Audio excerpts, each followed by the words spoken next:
Gnarly Charlie here, and today is not going to be a normal gaming commentary. I'm going to be talking about a more serious subject today, one that I feel is important, I should cover. But before I get into that, I'm playing Gunfight Blueprints with Tyler Funk, and if I'm being honest, I'm posting this game just to embarrass him. It was a close game, and I carried so hard. I think he probably got one kill the entire game. I think I got upwards of 10. But anyways, you guys should enjoy this one. It was a fun game to play, and we'll get right into the commentary. But I'm not really showing my face for this commentary because it is a more serious topic and things might get emotional. I'm sorry if you guys can hear my computer overheating in the background, by the way. This is a new channel and I'm figuring out all the hardware and stuff I should buy. So hopefully it's not too bad. Fingers crossed this isn't gonna ruin all the audio. But yeah, anyways, I had a close friend of mine reach out to me and actually invite me to his assisted suicide. So assisted suicide isn't legal in California here. He's actually wanting to fly out of state to a place where you can make an appointment and a doctor will administer some drugs into your body, and it basically puts you to sleep and you die in your sleep. So this was some very hard news for me to hear. This friend I'm talking about, he's always on the outside appeared very optimistic about things, very positive person. He's very successful in life. It came as a shocker to me.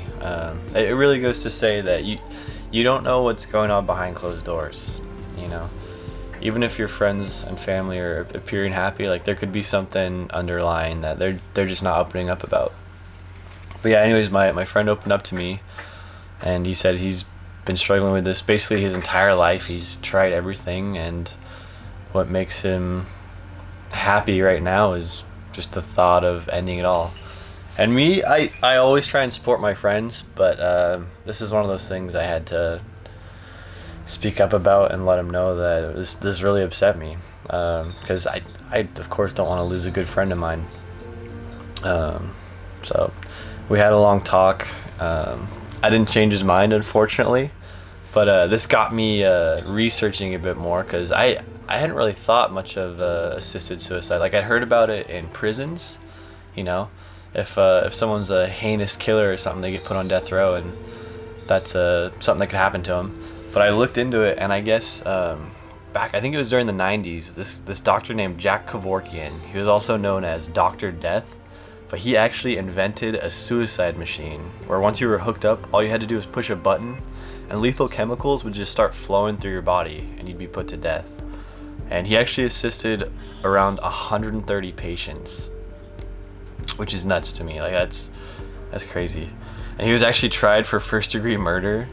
But in the 1990s, there were no laws against assisted suicide, so he got off trouble-free for a while. He faced 4 different trials, but was not convicted, at least until he eventually went on a TV show, 60 Minutes, and he played video of himself euthanizing a patient for everyone to see on TV.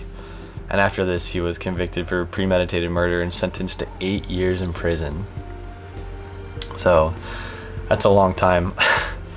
But one thing that I thought was interesting that this Jack Kevorkian, Mr. Dr. Death, said was that he didn't do this to end a life, he did it to end suffering.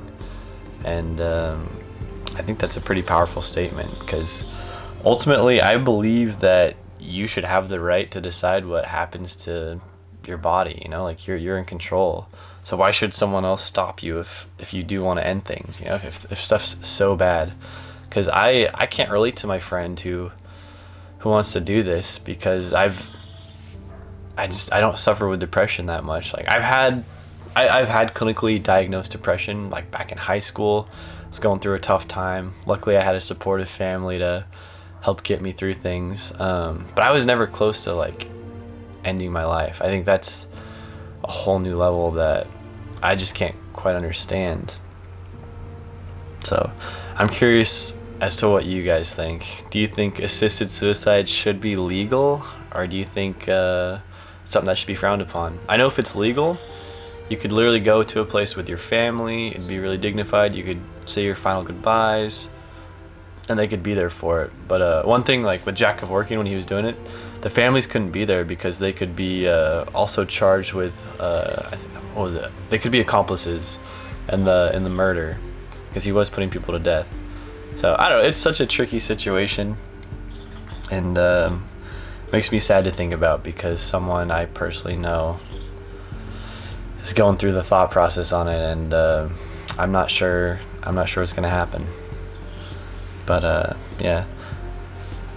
Anyways, on a more positive note, we're up by 1 round in this game, and it's been a rough start. I know I'm playing a little bit campy, but I'm a very competitive person, and this was just a game Tyler was not playing the best on. Sorry again, Tyler. I know I'm a jerk. Oh. But hey, if you guys haven't messaged me yet, message me. My gamer tag is HF_Charly on Xbox, and we'll play some Call of Duty. I'll have to add my Activision code too, in case you guys are on other consoles. But I really want to get just like big groups of people, like in private matches and stuff, and we can just all play together and vibe. Like, I think it'd be so fun. 'Cause it's cool to play online sometimes, but like nowadays nobody really talks. I feel like everyone's in their own little party chat. Like back during the like Modern Warfare 2 days, if you played like Search and Destroy, it would force you to go into game chat, and I would make so many more friends like just playing online because literally everyone would talk to you. And they trash talk too, which is also really fun. But yeah. Whew. All right, this commentary didn't get as emotional as I thought it might. I'm glad I kept myself composed. But hopefully you guys like these, where I'm just kind of talking about like my personal life and just real world events. This is getting very close in the game. It's 5 to 5 right now. I think Tyler has 1 kill. I want to end this commentary on a positive note because I know it's the final round. Things are coming to an end. But I just want to talk to you guys about my life. Things are going pretty good right now. I feel like a lot of people have moments in their life that are extremely pivotal and totally influential, and they look back and they think that was the most important part of my life. And I for sure think that right now I am in that moment. I'm just surrounded by very, very caring and successful and just good people, and I'm very fortunate to be here, and I just want to work hard. I want to get these videos out for you guys, and I'm so grateful to have you guys supporting the videos, just to have all the friends I do right now, and I literally feel like my life is a fairy tale at this moment in time. Like I don't even know how I got here, but I just want to thank you guys from the bottom of my heart. And there it is, guys, the final kill. That was actually way too close for comfort because it was all tied up. That was the last round, and I had to shoot that guy through the smoke to get the win. As you can see, Tyler got 1 kill. I think that says I got 13 or something. But anyways, guys, it's been fun. Thanks for listening, and I'll see you guys in the next video.